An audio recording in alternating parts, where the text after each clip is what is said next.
Hi guys, so we are starting off with the first chapter of F1, that is the business organization. I am referring to Kaplan book, and I would prefer you guys to study from that only so that um, you can generate a better understanding.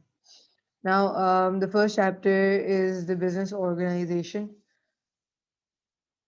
First of all, what we need to understand is that what is a business organization or what is an organization?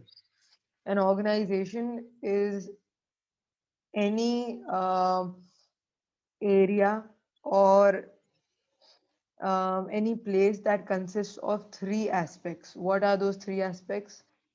People who have collective goals should be there.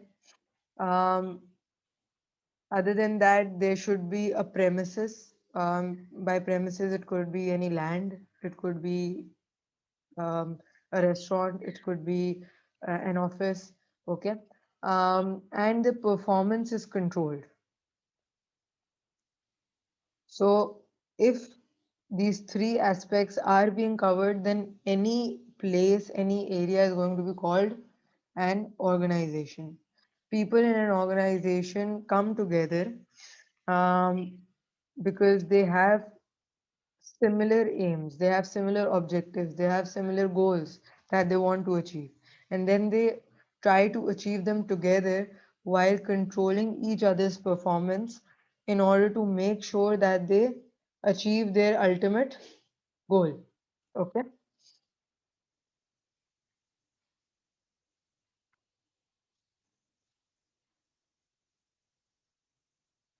Now, why do we need organizations?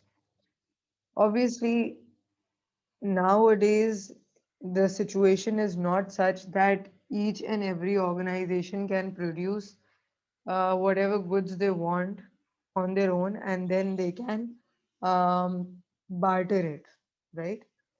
Right now, according to today's world, the situation is very different. Every person produces whatever they're expert in producing. And since they're expert in producing that, they start producing it, then they sell it in the market, and the people who cannot produce such goods or such resources, they come and buy those resources from them, which is a typical market scenario in today's world, right? So we need people in an organization to share their skills and their knowledge with other people so that every expert in an organization can come together with another expert. They can coordinate and they can achieve synergy. Now, what is synergy? Synergy is when a group of individuals who are expert in their own tasks come together and they benefit the organization. One individual alone cannot achieve each and everything. Okay. Let's say if I am good at cutting the wood, but I do not have people who can turn that wood into a table, I won't be able to earn a lot. The only thing that uh, I'll be earning a very small amount for wood cutting. But if I have people who can come together and we all can make a table out of that wood that I have cut, and then we can polish that wood and then we can sell that table in the market, we are going to earn much more. Okay. So every person comes, they pool their resources. If people have money, they pitch that in. If people have time, they utilize that. They provide their special expertise and they share their skills and knowledge, and the organization achieves more than one individual could achieve alone. Okay. Now, different types of organization. There are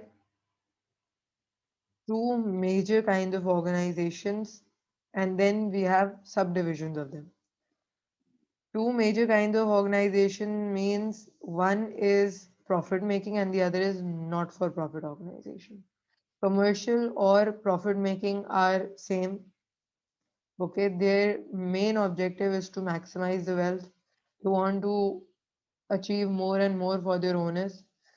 Now, in profit making organizations, there are some subdivisions. One is sole trader, where the organization is controlled, is owned, is run by one person alone. And the organization and the owner are legally considered one unit. So if the sole trader dies, the organization is going to end legally.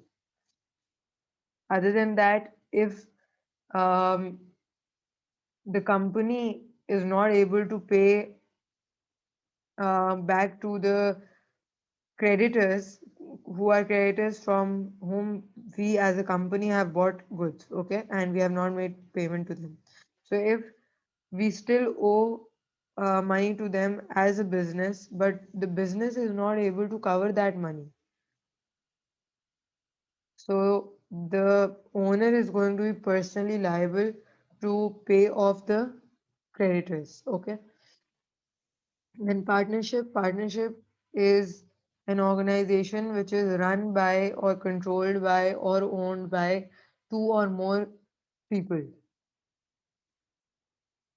Now, like sole trader, even partnership is considered one unit with their owners. Okay. So if one owner dies, if one owner leaves the business, the partnership ends there and then. Okay. And same is the case for partnerships that if the partnership business is not able to pay off their creditors, then the partners will be personally liable to pay off from their own pockets. Now, limited liability company is a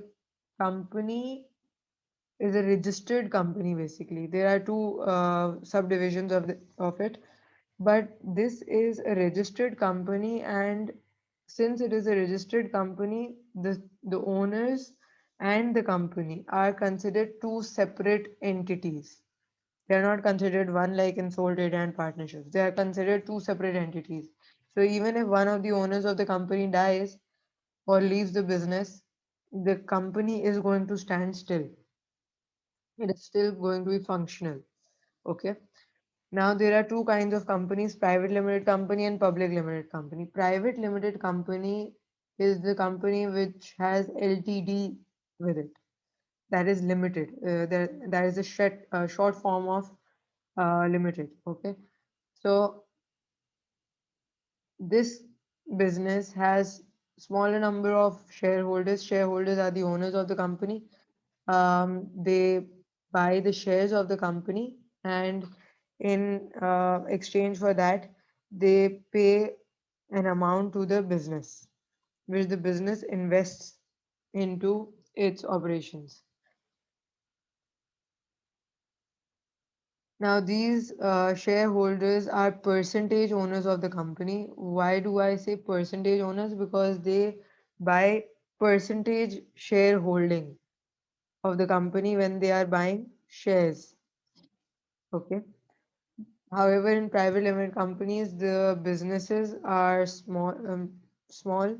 Therefore, even they have smaller shareholders, and they cannot sell the shares to the public, or they cannot sell their shares in the market, the stock exchange market.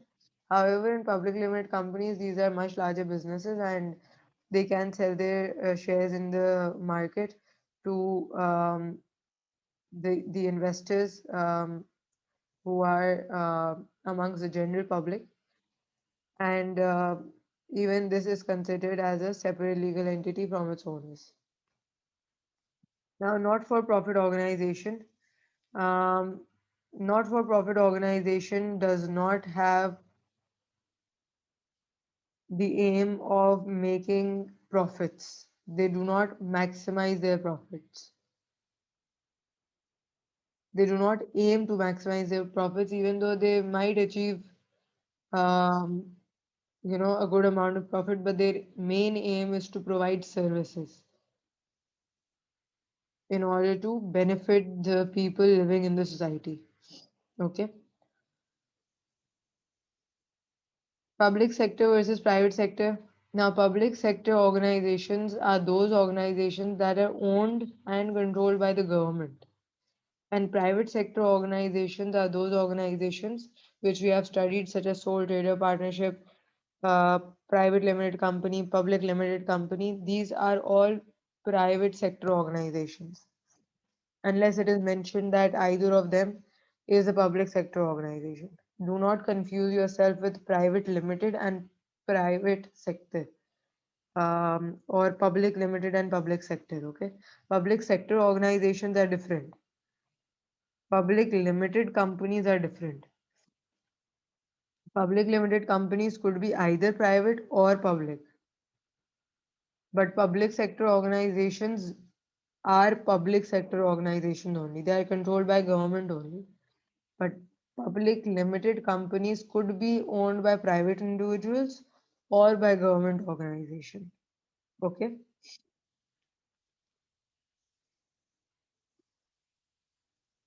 Now, NGOs, non-governmental organizations, even their objective is to not make profit, but to provide services, to provide benefit, to provide welfare. And this is owned by private individuals. Okay. Now, cooperatives are organizations that are owned by their members. They have members um, who buy their goods and services. They basically produce goods and services and then they buy it as well. Now, each member in cooperatives has a single voting right on their decisions.